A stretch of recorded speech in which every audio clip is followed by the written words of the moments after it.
बिस्मिल्लाहिर्रहमानिर्रहीम। मेरा नाम सिबगतुल्लाह है और आज हमारा टॉपिक है वर्ड्स ऑफन मिसप्रोनाउंस्ड। तो कुछ ऐसे वर्ड्स हैं जो जिनका हम जानते नहीं हैं कि तलफ़्फ़ुज़ क्या है उनका। तो 10 लफ्ज़ हैं ये टोटल। मैं आपसे डिस्कस करता हूँ कि इन लफ्ज़ों को कैसे प्रोनाउंस करना चाहिए और हम इनको गलत कैसे पढ़ते हैं। पहला वर्ड है PRONUNCIATION। इसको हम एक ये हिस्सा, दूसरा ये हिस्सा, तीसरा ये हिस्सा और चौथा ये हिस्सा, यानी ये बनेगा प्रोनंसिएशन बनेगा। ये most of the people pronounce it pronounciation, वो गलत है। सही तलफ़्फ़ुज़ है प्रोनंसिएशन। स्लो मैंने करके प्रोनाउंस कर दिया। दूसरा वर्ड है BATHING। ये लफ्ज़ बेदिंग है, बेदिंग। इसकी लॉजिक ये है इसके बेदिंग होने के पीछे कि देखें, एक लफ्ज़ है BATH, ये बात है। दूसरा वर्ड है BATHE, ये बेद है। ये नाउन है, ये वर्ब है। हमेशा फॉर्म वर्ब की बनती है। ऐसा नहीं होता कि नाउन के साथ ING लगा दें हम। बात का मतलब बात है, जैसे बाथरूम होता है।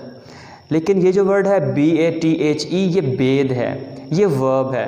तो वर्ब के साथ ING लगनी होती है। ये ई ख़त्म हो जाएगा तो पीछे रह गया BATH, इसके साथ हम ING लगा देंगे तो ये बेदिंग बन जाएगा। तो most of the people mispronounce this word as bathing, तो दैट्स रॉन्ग, वो गलत है। बाथ, इसके साथ ING नहीं लग सकती चूँकि ये वर्ब नहीं है, ये तो नाउन है। ये जो वर्ड है बेद, ये वर्ब है, इसका ई ख़त्म करके हम ING लगा देंगे तो ये बेदिंग बन जाएगा। इसका मतलब स्विमिंग जिसका मतलब है या नहाना है। अगला वर्ड है ये वाला BREATHING। अच्छा, इसके बारे में देख लें। एक लफ्ज़ होता है ये वाला BREATH, ब्रेथ। ये ब्रेथ है। अगर आप इसके साथ ई लगा दोगे ये बन जाएगा ब्रीद। ब्रेथ का मतलब है सांस, वो नाउन है। BREATHE, ब्रीद, इसका मतलब है सांस लेना, ये वर्ब है। पहले मैं बता चुका हूँ नाउन के साथ ING क्यों लगेगी, फॉर्म हमेशा वर्ब की बनती है। तो अब ये ब्रीद है, इसका ये ख़त्म कर देंगे, ING लगाएंगे। चूँकि ब्रीद था, अब ब्रीद से ब्रीदिंग बनेगा, ब्रेथिंग नहीं पढ़ना है इसको। तो सही इसका तलफ़्फ़ुज़ जो होगा वो ब्रीदिंग है, ब्रेथिंग नहीं है। क्योंकि ब्रीद वर्ब से इसके साथ ING लगी और ये ब्रीदिंग बन गया। Fourth word is breakfast. Breakfast. अच्छा, अब थोड़ा सा इसको भी देखें।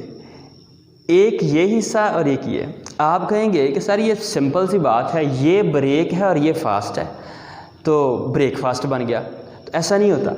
देखें, इसमें असूल ये है कि लफ्ज़ जब अलग अलग होते हैं तो उनका प्रोनंसिएशन और होता है। लफ्ज़ जब इकट्ठे हो जाते हैं तो उनका तलफ़्फ़ुज़ कोई और बन जाता है। जैसा कि आप देखें कि मैं आपको एक लॉजिक देता हूँ। ये है वर्ड इज़,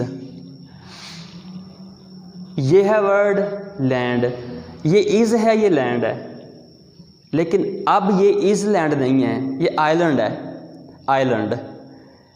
जैसे ये अलग अलग थे वर्ड तो ये इज़ था और ये लैंड था, इकट्ठे हुए तो लफ्ज़ अब ये आइलैंड है, ये इज़ लैंड नहीं है। इसी तरह आप एक और लफ्ज़ लिख लें, ये नो है। अच्छा जी, फिर आप देखें ये थिंग है, थिंग। अब आप इसके साथ ये लगा दो तो ये नॉथिंग नहीं बनेगा, नॉथिंग नहीं बनेगा, ये नथिंग बनेगा। ठीक है, नथिंग। इसी तरह ये वर्ड भी ब्रेकफास्ट नहीं है, ये ब्रेकफास्ट है, जिसे हम नाश्ता कहते हैं, ब्रेकफास्ट। थोड़ा सा इस लफ्ज़ की हिस्ट्री देखें तो आपको पता है फास्ट रोज़े को कहते हैं। रोज़ा किस वक्त रखा जाता है? सहरी के वक्त रखा जाता है। ये नमाज से पहले का वक्त होता है। और अगर आप टाइम आ गया है 6 का, 7 का या 8 का या 9 का और आप उस वक़्त कुछ खा लो तो आप इसे ब्रेक कर रहे होते हो। इस कॉन्सेप्ट से ये लफ्ज़ ब्रेकफास्ट है, यानी आप फास्ट को ब्रेक करते हो। जब इकट्ठा हुआ तो ये लफ्ज़ बन जाएगा breakfast, not breakfast. Fifth word is PLOUGH। ये लफ्ज़ है प्लो। प्लव, इसको प्लफ नहीं पढ़ना। Most of the people mispronounce this word as plough. ये नाउन भी है और ये वर्ब भी है। नाउन के तौर पे इसका मतलब है हल, वो जो हल चलाते हैं फार्मर्स और पेजेंट्स, और हल सिर्फ हल नाउन, और प्लव का मतलब हल चलाना भी होता है। इसको आपने प्लफ नहीं पढ़ना, इसको प्लव पढ़ना है। ये सेकंड ईयर की जो बुक है, फर्स्ट ईयर की जो बुक है इंटरमीडिएट की, उसमें क्लियरिंग इन द स्काई में ये वर्ड इस्तेमाल हुआ है, तो लोग इसे प्लफ पढ़ रहे होते हैं, तो ये प्लव है। Sixth word is democracy. Democracy, DMOC mock, और ये रसी है, डेमोक्रेसी। अच्छा, ज़्यादातर लोग इससे डेमोक्रेसी पढ़ते हैं, जमहूरियत इसे कहते हैं, वैसे जमहूरियत इसका माना है, यानी इसको आप डेमोक्रेसी पढ़ोगे, डेमोक्रेसी नहीं पढ़ोगे। अगला जो वर्ड है सेवंथ, वो है हिपोक्रेसी। हिपोक्रेसी, इसको लोग हाइपोक्रेसी पढ़ रहे होते हैं, तो ये भी गलत है। हाइपोक्रेसी नहीं कहना, हिपोक्रेसी कहना। इसके भी हिस्से कर लें आप, हिपोक्रेसी। हिपोक्रेसी इसका मतलब है मुनाफिकत। एक और जो लफ्ज़ जो मुनाफिक होता है उसे इंग्लिश में कहते हैं HYPOCRITE। इसे लोग हाइपोक्रेट पढ़ते हैं, जो कि गलत है। इससे आप पढ़ना है हिपोक्रेट। हिपोक्रेट, हिपोक्रेट पढ़ना है इसको, ठीक है, हाइपोक्रेट नहीं पढ़ना। ये भी हाइपोक्रेसी नहीं है, हिपोक्रेसी है। आठवां लफ्ज़ है, अक्सर जब हम ग्रामर पढ़ते हैं या पढ़ाते हैं तो SUBJECT, इस लफ्ज़ को पढ़ते हैं सब्जेक्ट, तो इसको सब्जेक्ट नहीं पढ़ना। सब्जेक्ट का मीनिंग कुछ और है। जब आप इसे सब्जेक्ट पढ़ोगे तो ये वर्ब बन जाएगा और इसका मतलब होगा शिकस्त देना। ग्रामर के तौर पे फाइल के मीनिंग में इसको पढ़ोगे तो ये लफ्ज़ पढ़ा जाएगा सब्जेक्ट। स्ट्रेस आएगा पहले हिस्से पे। स्ट्रेस के चेंज होने से मीनिंग में फ़र्क आ जाता है। अमूमन इंग्लिश में एक असूल है कि जब स्ट्रेस पहले ही हिस्से पे होता है तो वो वर्ब नहीं होता, आम तौर पे वो वर्ब नहीं होता, वो नाउन या फिर एडजेक्टिव होता है। जब स्ट्रेस फिक्रे के दूसरे हिस्से पे हो तो फिर वो ज़्यादातर वर्ब होता है। देखा, जब मैंने कहा था सब्जेक्ट तो ये वर्ब बना था और मीनिंग बना था शिकस्त देना। जब आप इसको स्ट्रेस पहले हिस्से पे रख के पढ़ोगे, इसे आप प्रोनाउंस करोगे सब्जेक्ट, यानी इसका तब माना होगा फाइल, ठीक है।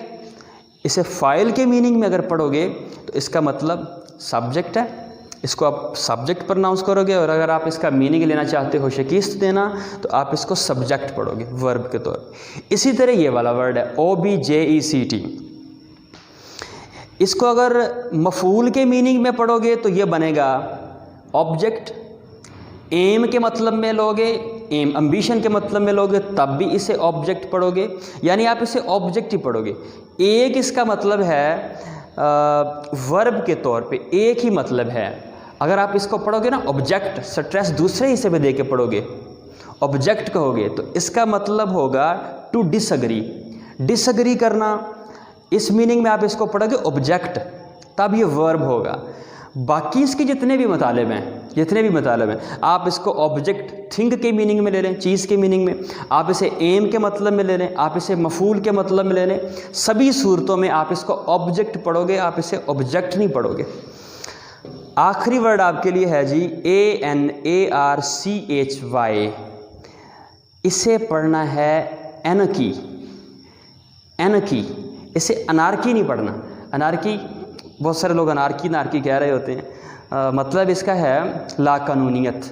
जब रूल ऑफ लॉ ना हो, lack of rule of law को आप एनकी कहते हैं, एनकी। एक और लफ्ज़ मुझे याद आ गया जिसका तलफ़्फ़ुज़ most of the people mispronounce, वो लफ्ज़ है MONARCHY। इसे लोग पढ़ते हैं मनारकी, गलत। ये है मोनकी, मोनकी। जैसे ये एनकी है, एनकी, ऐसे ये मोनकी है। और ये एक और लफ्ज़ MONARCH, इसी से ये मोनक है, मोनक।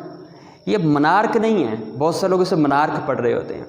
आई think I have made each and every word very clear to all of you. और आप इसको समझ भी चुके होंगे। आप इसकी वीडियो दोबारा भी सुनें और इन लफ्ज़ों के तलफ़्फ़ुज़ को देख लें। 2-3 दफ़ा आप रिहर्सल करेंगे तो आप इसको समझ जाएंगे। Thank you so much, God bless you all.